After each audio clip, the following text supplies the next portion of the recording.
Hi my Janata party, क्या बढ़िया हो सब लोग। मैं हूँ मिताली और आप सबका वेलकम करती हूँ टू ई विद्यार्थी डॉट इन। बस बढ़िया ही रहो, इससे ज़्यादा मुझे आपसे कुछ नहीं चाहिए। मेहनत तो आप लोग करते रहते हो, मतलब मुझे तो बहुत भरोसा है। हाँ, अपने ऊपर अपना भरोसा ज़रा बना के रखो। और इसी भरोसे के साथ हम स्टार्ट करते हैं अपने नेक्स्ट क्वेश्चन के साथ। क्या है क्वेश्चन, मैं आपको यहाँ से रीड करके भी समझाती हूँ और साथ साथ देखेंगे कि भाई क्या फ्रस्टम नाम की नई बला हमारे साथ आई है। डोंट वरी, बहुत इजीली इसको लेंगे। क्वेश्चन मैं आप लोग के लिए रीड कर रही हूँ। आलसी लोगों, बुक खोल के बैठ जाओ और जरा निकाल लो फटाफट से कि मैं पेज नंबर कौन सा है। पेज नंबर है हमारा 253। सो क्वेश्चन आपका कहता है the radii of the ends of the frustum, यानी कि मुझे यहाँ पर देखो, एंड ऑफ फ्रस्टम क्या होता है। ये जो हिस्सा आपको दिख रहा है ना, जो कि स्ट्रेट लाइन से बना हुआ है, डॉटेड नहीं, वो सारा हमारा फ्रस्टम हो गया। ठीक है। सो बेसिकली होता क्या है, सपोज कोई फनल आपने लिया। ठीक है। सो आप लोगों ने देखा होगा कि अगर मैं कोई फनल लेती हूँ या कोई कोन हमने ऐसा ले लिया, ठीक है, जिसको हम यूज कर रहे हैं। फनल कौन सा होता है, जैसे खासकर हम केमिस्ट्री लैब वगैरह में ये यूज करते हैं, जिसमें कि वो प्रॉपर कोन नहीं है, ऐसा क्लोज्ड कोन नहीं होता है, बल्कि उसका एक छोटा सा हिस्सा होता है जिसमें कि नीचे एक होल होता है। सो यहाँ पर एक कैपेसिटी बनती है, इतना सा हिस्सा हमारा एक वॉल्यूम कंटेन करता हुआ हमें दिखाई देता है। ठीक है। सो इस वाले पार्ट को हमने फ्रस्टम कह दिया। अब फ्रस्टम की कुछ डायमेंशंस हमें दी गई हैं, जैसे कि हमें बताया गया है कि आपका जो फ्रस्टम का ऊपर का हिस्सा है उसका रेडियस, यानी कि जो पीबी है, मैं आपके लिए मार्क कर देती हूँ, उसका रेडियस आपको 28 गिवन है। ठीक है। ये हिस्सा हमें 28 गिवन है। साथ ही साथ यहाँ पर ये जो छोटे वाला हिस्सा आपको दिख रहा है, ये आपका QD है ना, ये जो छोटा सा हमारा QD पॉइंट है, ये हमें 7 यहाँ पर दिख रहा है। ये आपको छोटा वाला रेडियस दिख रहा है, ये हिस्सा हमारा कितना हो जाएगा, हमें गिवन है, it's given to be 7 centimetre. ठीक है। Okay. Apart from it, radii हमें बोल दिया, हमें साथ साथ ये दिया गया है कि जो आपके फ्रस्टम का हाइट है इट इज 45। तो मैंने वो ऑलरेडी यहाँ पर आपके फिगर में भी मेंशन कर दिया। Now what you need to find is, we need to find the volume, surface area and the total surface area and the curved surface area. So इस पर्टिकुलर क्वेश्चन में मेरे को 3 पार्ट्स करने हैं, जिसमें कि एक तो मुझे इसका वॉल्यूम निकालना है, टोटल सरफेस एरिया निकालना है एंड सरफेस एरिया। ठीक है, कर्व सरफेस। चलिए, क्वेश्चन हमें समझ आ गया है। क्वेश्चन में बहुत ज़्यादा दिमाग लगाने वाले तो कुछ भी नहीं है, सिर्फ calculations calculations and calculations. So let's do this. वही देखते हैं क्या करना है, कैसे करना है। बट सबसे पहले बात ये आती है कि क्या अगर मुझे फ्रस्टम निकालना है और इसका वॉल्यूम निकालना है, तो क्या इसका कोई पर्टिकुलर फॉर्मूला है। So do you guys really want to go with the formula. देखो, अब हर टाइप का एक स्टूडेंट होता है, किसी को लगता है कि यार फटाफट से फॉर्मूले रटो और अपने एग्जाम में करो। आप कर सकते हो, मुझे कोई दिक्कत नहीं है, लेकिन रटने के लिए कुछ तो मतलब होता है ना, कि चीटिंग के लिए भी आप थोड़ा तो दिमाग लगाओगे, तो वो हल्का सा दिमाग आप ये लगा लो, कुछ भी नहीं करना है, कुछ नहीं रटना है। अगर आप पूरे कोन का वॉल्यूम निकाल दो, ठीक है, और एक ये छोटा वाला दिख रहा है, वो आइसक्रीम कोन जैसा जो छोटा सा कोन है मेरा, COD नाम का, ये कोन का वॉल्यूम निकाल दो, दोनों को सब्ट्रैक्ट कर दो, काम खत्म। क्यों इतना सोचना है ना। सो मैं वही करने वाली हूँ। आप अब इसको देखो कि हम इसको कैसे कवर अप करेंगे। तो सबसे पहले मुझे क्या पता होना चाहिए, अगर मुझे दोनों वॉल्यूम निकालने भी हैं तो मुझे ये पता होना चाहिए कि भाई वॉल्यूम निकालने के लिए मेरे पास होना चाहिए हाइट। क्या हमारे पास इसका, देखो इतना हमारे पास हाइट गिवन है, बट मुझे क्या चाहिए, मुझे तो ये वाला हाइट भी चाहिए। तो ये वाला हाइट कैसे मिलेगा, वो कैसे दिमाग लगाएंगे।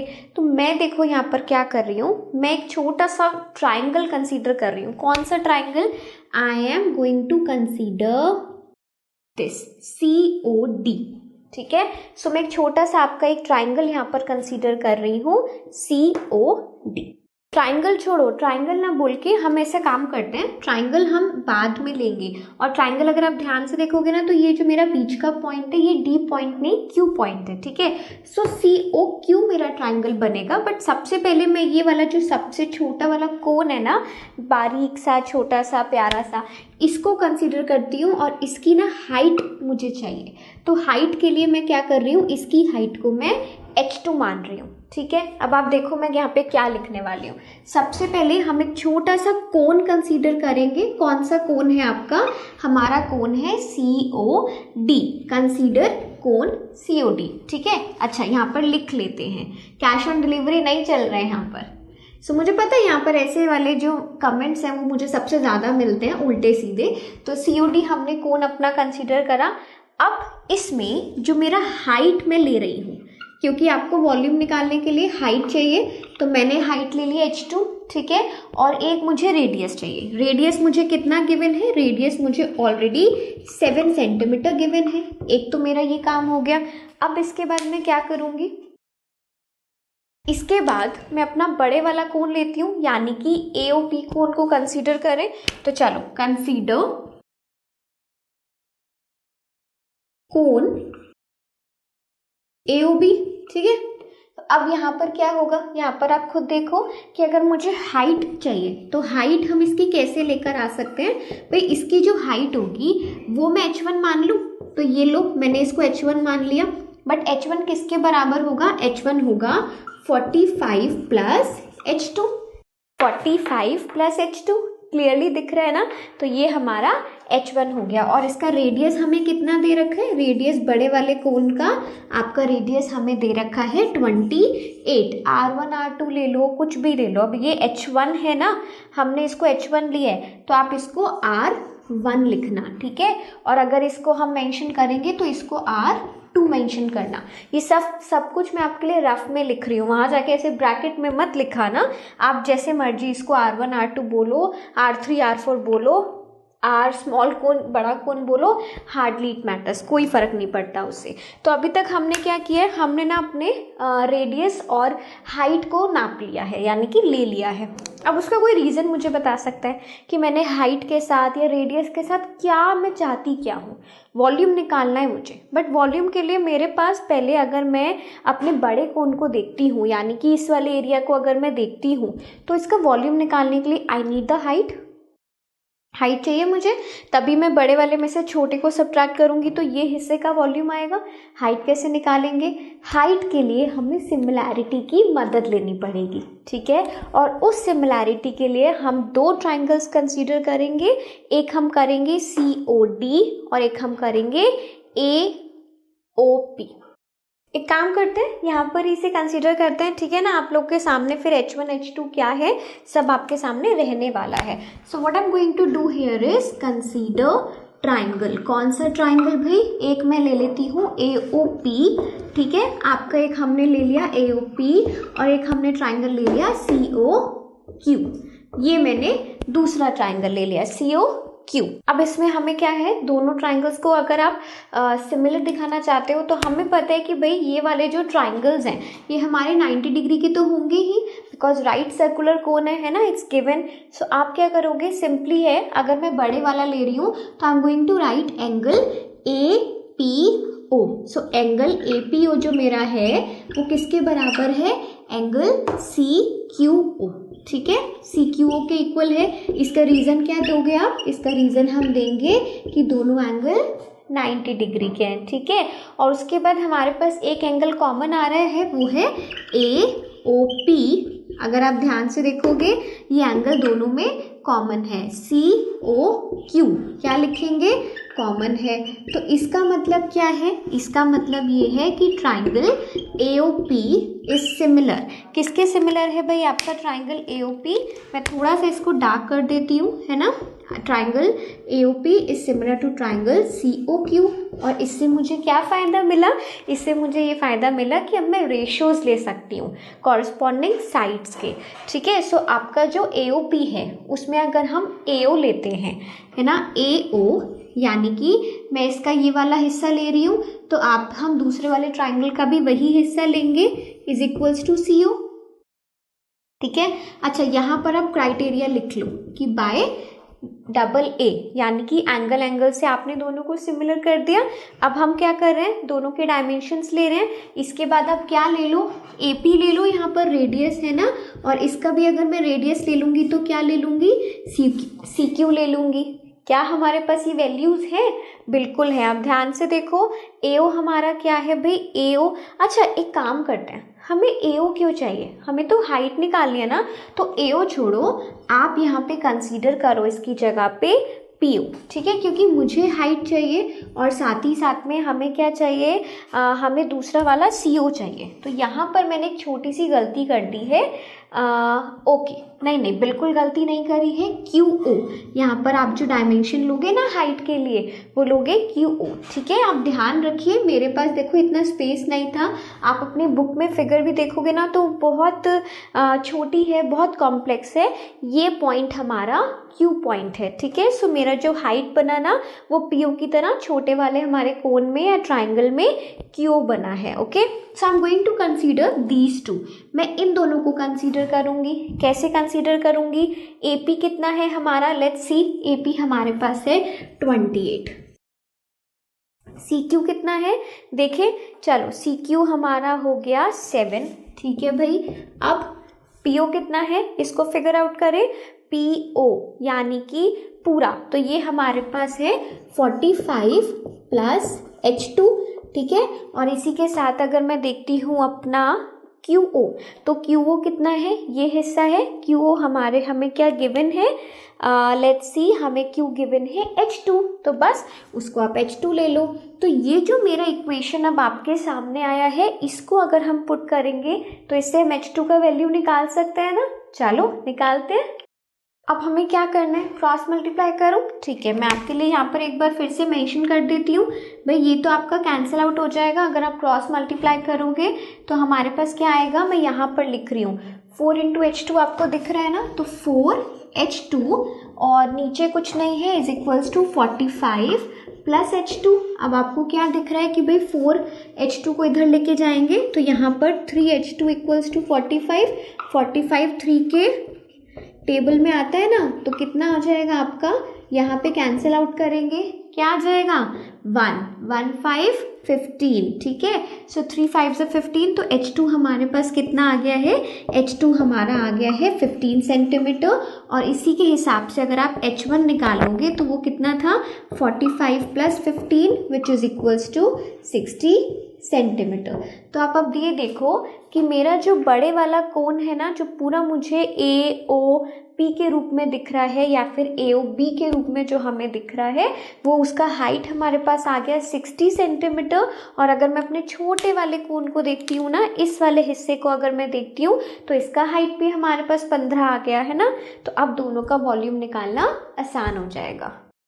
चलिए अब दोनों का वॉल्यूम निकालें। देखो वॉल्यूम निकालने में अभी तक हमने कितना फिगर आउट करा है कि अगर हम दोनों कोन का, कौन से दोनों कोन, मैं आपको यहाँ पर लिख कर दिखाती हूँ। हमें निकालना है वॉल्यूम ऑफ फ्रस्टम। हमें फ्रस्टम का वॉल्यूम हमसे पूछा गया है, ठीक है। सो आप फ्रस्टम का वॉल्यूम कैसे निकालोगे? हम फ्रस्टम का वॉल्यूम निकालने के लिए दोनों कोन के वॉल्यूम को माइनस कर देंगे। सो वॉल्यूम ऑफ कोन, कौन सा वाला मैं सबसे पहले ले रही हूँ, AOB में से अगर मैं दूसरे वाले उसका माइनस कर देती हूँ, कौन सा वाला भाई, COD, ठीक है। इसको थोड़ा सा डार्कन कर देते हैं। तो अगर मैं COD वाले को, COD का जितना भी हमारा वॉल्यूम आएगा, अगर मैं उसको सब्ट्रैक्ट कर देती हूँ तो आंसर आ जाएगा। चलो ठीक है। सो इसका फॉर्मूला आपके पास क्या आएगा, 1/3 पाई R1 स्क्वायर H1, है ना। बड़े वाले के लिए H1 था, फिर 1/3 पाई, फिर से लेते हैं, है ना भाई, पाई R2 स्क्वायर और H2 यहाँ पर आ जाएगा। सो अब देखो दोनों में से ना बहुत कुछ कॉमन आने वाला है। मैं आपको धीरे धीरे दिखाती हूँ कि कैसे कॉमन आएगा। सबसे पहले आपको ये दोनों चीज़ें तो कॉमन दिख ही रही हैं, तो अभी के लिए मैं कॉमन नहीं ले रही हूँ, पहले मैं वैल्यूज़ रख के आपको दिखाती हूँ, ठीक है। सो यहाँ पर मेरे पास R1 स्क्वायर है, तो R1 कितना है, 28 है, तो मैंने लिखा 28 इंटू 28, ठीक है। और H हमारे पास कितना है, H हमारे पास 60 है। मैंने सारी चीज़ें आपके सामने रख दी। फिर यहाँ पर देखो नेक्स्ट वाले में 1/3, उसके बाद आपका अपना पाई ऐसे ही रख लो, R2, तो आपका जो दूसरा है वो 7 है, इंटू 7 है, और इसका जो हाइट है आपका 15 है, H2 आपका 15 है, ठीक है। अब देखो मैंने क्यों कहा था कि हम बाद में कॉमन लेंगे, क्योंकि अब ये भी मेरे पास कॉमन है यहाँ से, और मैं 7 को कॉमन ले लूँगी तो यहाँ पर कम हो जाएगा, 15 को कॉमन ले लूँगी तो ये भी कम हो जाएगा, है ना।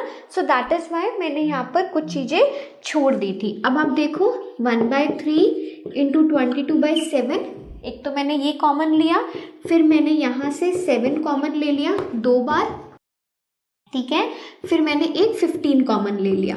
तो अब मैं आपको ये कैलकुलेशन के तरीके बता रही हूँ कि कितना हम कैलकुलेशन को सिंप्लीफाई कर सकते हैं।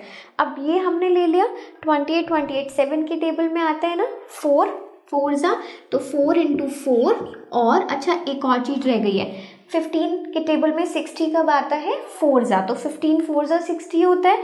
तो यहाँ पर एक और मेरे पास 4 आ गया। ठीक है, माइनस का साइन लगाऊंगी, ये कॉमन ये कॉमन ये कॉमन ये कॉमन ये कॉमन, तो मेरे पास क्या बच गया फाइनली 1 बच गया। नेक्स्ट वाले एक्सप्रेशन के लिए अब देखो इसको सॉल्व करके देखते हैं, हो रहा है, हाँ भाई हो रहा है, जितना हो रहा है सिंप्लीफाई उसको सिंप्लीफाई कर लेते हैं।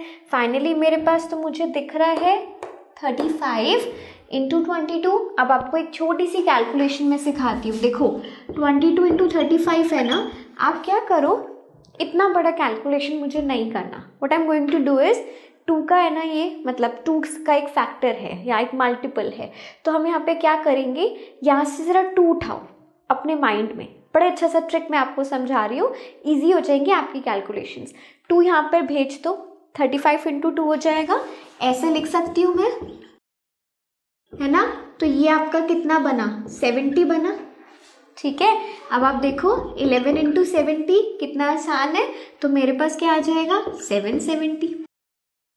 क्लियर हुआ।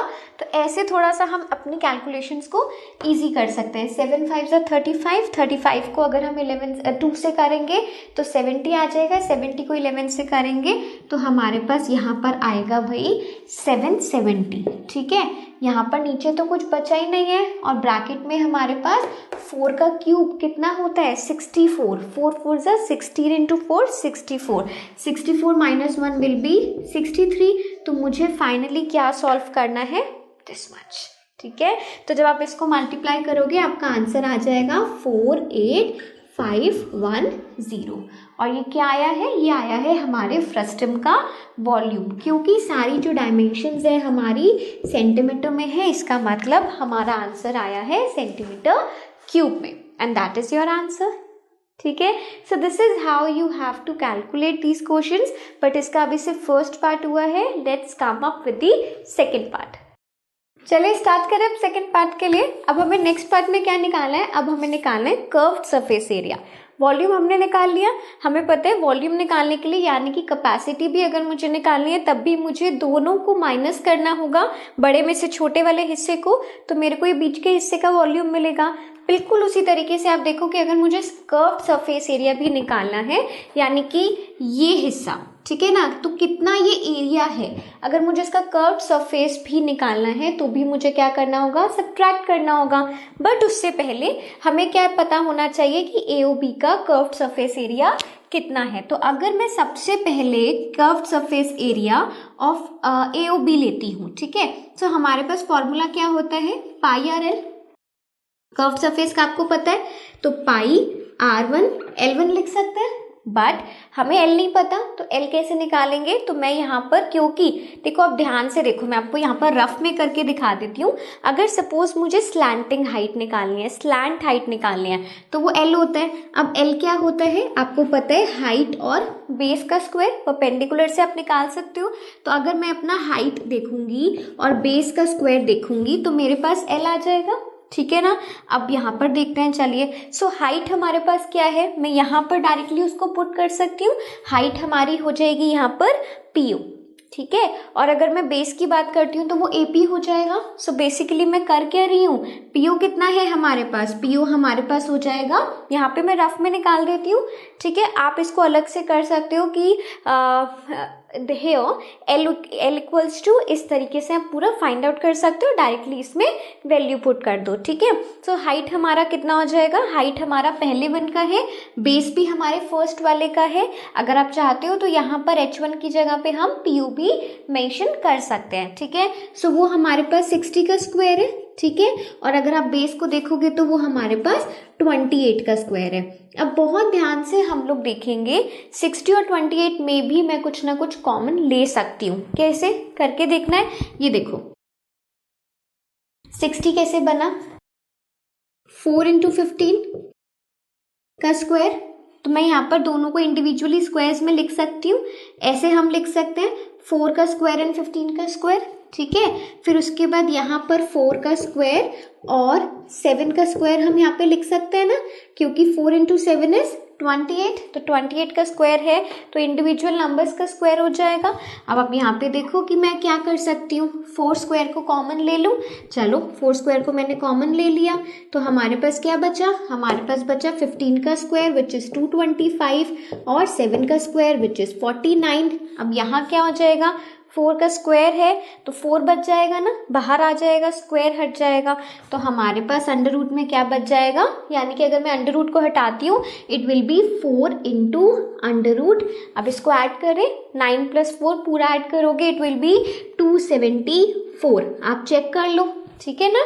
अच्छा, अब क्या होगा, अब आपको पता है अगर हमें इसे सॉल्व करना है, कहाँ कर दूँ आप लोगों के लिए, चलो यहाँ पे कर देती हूँ। सो फाइनली हमारे पास क्या आया है, 4 इंटू 274। क्लियर हो गया आपको। अगर हम इसको कैलकुलेट करेंगे, आप इसको कैसे करोगे, वही जिस तरीके से हम किसी भी नंबर का स्क्वायर रूट निकालते हैं वो इसका निकालो। ये करीबन आपका आने वाला है 16.55 समथिंग आएगा, ठीक है। मैंने ऑलरेडी कैलकुलेट करा हुआ है तो मेरे को पता है, बट ये कैलकुलेशंस किसकी है, आपकी है, ठीक है। सो फाइनली मेरा आंसर क्या आ जाएगा, फटाफट से बता दो। It will B 66.20। तो हमारे पास जो L आया है वो कितना आ गया, 66.20 सेंटीमीटर, ठीक है। तो मेरे पास L आ गया। अब मैं सारी वैल्यूज को यहाँ पुट कर दूँ, तो बस अब मैं पुट कर रही हूँ, और जितना भी अभी तक मैंने आपको L निकालने के लिए बताया है वो आप अपना साइड में कर सकते हैं, ठीक है। नहीं तो रफ में भी करेंगे तो भी आप उस रफ वर्क को शो कर सकते हो कि हमने इसकी ये वाली वर्किंग करी है, ठीक है ना। सो हम आप इसका जो आंसर है मैं एक बार आपके लिए यहाँ पर लिख देती हूँ। तो इट इज 66.20 सेंटीमीटर। तो मेरे पास L1 कितना आ गया है, लिखते हैं यहाँ पर। सबसे पहले हमारे पास पाई है, R1 कितना है, R1 हमारा 28 है, ठीक है। और उसके बाद आपका L1 कितना है, L1 हमारे पास आया है 66.20। तो अभी आप चाहते हो तो इसको यहाँ पे कैलकुलेट नहीं भी करोगे तब भी चलेगा, इसको एक ब्रैकेट लगाओ और सिमिलर आप सीधा लिख दो कि ये हमारे पास सेंटीमीटर स्क्वायर इसका कर्व्ड सरफेस एरिया आ गया है। Now what we need to do? We need to find the curved surface area of the small cone which is COD, ठीक है। चलो वो फाइंड करें। So curved surface area of COD, हमारा छोटा वाला जो कोन है उसके लिए क्या होगा, पाई R2 L2, है ना, यही फॉर्मूला जाएगा। अगेन मेरे पास किस चीज़ की मेहनत बढ़ेगी कि मुझे L2 कैलकुलेट करना है। अब आप यहाँ पर L की वैल्यूज रख के देखो कि भाई मेरे पास जो L2 आ रहा है वो कितना आएगा। एक बार हम देखें, ये छोटे वाला हमारे पास कौन है ना, तो H का स्क्वायर यानी कि हाइट का स्क्वायर, हाइट हमारा 15 आया था, ओके ये भी ठीक है। और उसके बाद जो हमारे पास बेस है वो बेस कितना है, ये बेस है हमारे पास 7। So what I need to do is 15 का स्क्वायर, सबसे पहले 15 का स्क्वायर फिर 7 का स्क्वायर। अगर आप लोग ध्यान से देखो मैंने यहाँ पे क्या किया है, 15 का स्क्वायर और 7 का स्क्वायर जो कि आया 274 का under root which was equals to 16.55 calculate किया था ना मैंने तो 16.55 डायरेक्टली आ रहा है। तो हम यहाँ पे क्या कर सकते हैं, पाई इंटू 7 इंटू 16.55। तो आपको क्या दिख जाएगा, आपको कुछ ना कुछ कॉमन मिल जाएगा and that will be easy for us कि हम एक टोटल कर्व्ड सरफेस यानी कि कर्व्ड सरफेस एरिया अपने फ्रस्टम का निकाल सके। तो अब सिर्फ और सिर्फ सब्ट्रैक्ट करना है और वो मैं करने वाली हूँ। चलिए शुरुआत करें। सिंपल मैंने आप लोगों के लिए लिख दिया है। अब यहाँ पे क्या हो जाएगा, पाई को हम कॉमन ले सकते हैं, तो 22/7 को मैंने कॉमन ले लिया। और कुछ कॉमन आ रहा है, बिल्कुल कॉमन आ रहा है। तो पहले तो हम ढूंढते हैं भाई, यहाँ पर 7 कॉमन ले सकती हूँ, 7 4 और यहाँ पे 7 है ही। अब यहाँ पर दोनों फैक्टर्स को देखो, अगर मैंने 16.55 में 4 से मल्टीप्लाई किया था तब जाके मेरे पास 66.20 आया था। तो मैं इसको भी कॉमन ले लूँ, तो ठीक है इसको कॉमन लेंगे तो हमारे पास आ जाएगा 16.55, ठीक है। अब ब्रैकेट में देखें क्या बचेगा, यहाँ पर मेरे पास 4 बचा और उसके बाद यहाँ पर भी मेरे पास 4 बचा। फर्स्ट वाले में नेक्स्ट वाले में हमारे पास कुछ भी कॉमन नहीं है, सिर्फ 1 है। तो क्या हो जाएगा, 7 से 7 कैंसिल आउट हो गया, इन दोनों को हम मल्टीप्लाई कर सकते हैं। यहाँ पर क्या हो जाएगा, 16 - 1 इंटू 16 - 1 विल बी 15। तो 22 मल्टीप्लाई बाय 16.55 इंटू 15 अगर हम करेंगे, हमारा आंसर आ जाएगा 5461.5 सेंटीमीटर स्क्वायर। तो अब आप इसको कैलकुलेट करके देखो, सिंपल सिर्फ मल्टीप्लिकेशन है, मल्टीप्लिकेशन आपको बहुत अच्छे से आता है। जिस भी तरीके से आप उसको और सिंप्लीफाई कर सकते हो वो भी आपका टैलेंट है, वो आप करो। मैंने बाकी आपको बहुत जगह पे बताया है कि किस तरीके से अपनी कैलकुलेशंस को ईजी आप कर सकते हो, ठीक है। सो दिस इज हाउ हम कैलकुलेट करेंगे curved surface area of the frustum. Clear हो गया। चलिए अब मूव करते हैं इसकी थर्ड पार्ट पे। चलिए अब क्वेश्चन का बिल्कुल लास्ट पार्ट है जिसमें कि हमें टोटल सरफेस एरिया निकालना है। मतलब पूरा क्वेश्चन इतना लंबा था, वॉल्यूम, कर्व्ड सरफेस, सब बहुत मेहनत कर ली। अब हमें सिर्फ और सिर्फ इजी सा पार्ट करना है। कर्व्ड सरफेस एरिया ऑलरेडी निकाल चुके हैं, तो अगर टोटल मुझे चाहिए तो इसमें क्या आएगा, एक तो ये हमारा कर्व्ड वाला पार्ट आ गया है ना, किसी भी कोन को देखोगे तो एक तो उसका कर्व्ड सरफेस एरिया आ गया, एक उसका ऊपर का हिस्सा, क्योंकि ये फ्रस्टम है तो फ्रस्टम में ऊपर और नीचे दोनों ही वो ओवल है, यानी कि स्फीयर्स की तरह बने हुए हैं, सर्कल्स की तरह, टू बी वेरी स्पेसिफिक। सो अगर हमें स्फीयर्स मिल रहे हैं सो हम यानी कि सर्कल का पाई आर स्क्वायर ऐड कर सकते हैं ना, तो दोनों उसमें क्या हो जाएंगे, ऐड हो जाएंगे, एक R1 रेडियस के साथ एक R2 रेडियस के साथ। तो अब यहाँ पर टोटल हमारा क्या आ जाएगा, 5461.5 फर्स्ट केस में था मेरा। सेकेंड वाले केस को निकालते हैं, 22/7 और R1 का स्क्वायर, R1 बोले तो 28 इंटू 28, ठीक है। तो इसको सॉल्व करते हैं। फिर आपके पास पाई R2 स्क्वायर है, तो पाई R2 स्क्वायर को नीचे लिख दूँ, 22/7 इंटू R2 कितना है, 7 है, तो 7 इंटू 7 विल बी 49। बट अगर आप चाहते हो तो इसको पहले यहाँ पे कैलकुलेट कर सकते हो, ठीक है। अब देखो इसकी कैलकुलेशन ईजी करूँ मैं आपके लिए थोड़ा सा। आप क्या कर सकते हो, सबसे पहले तो भाई 4 से इसको मल्टीप्लाई कर दो। उसके बाद मैं अगेन फिर से वही फंडा बता रही हूँ जो कि पहले भी एक मैं क्वेश्चन में आपको बता चुकी हूँ।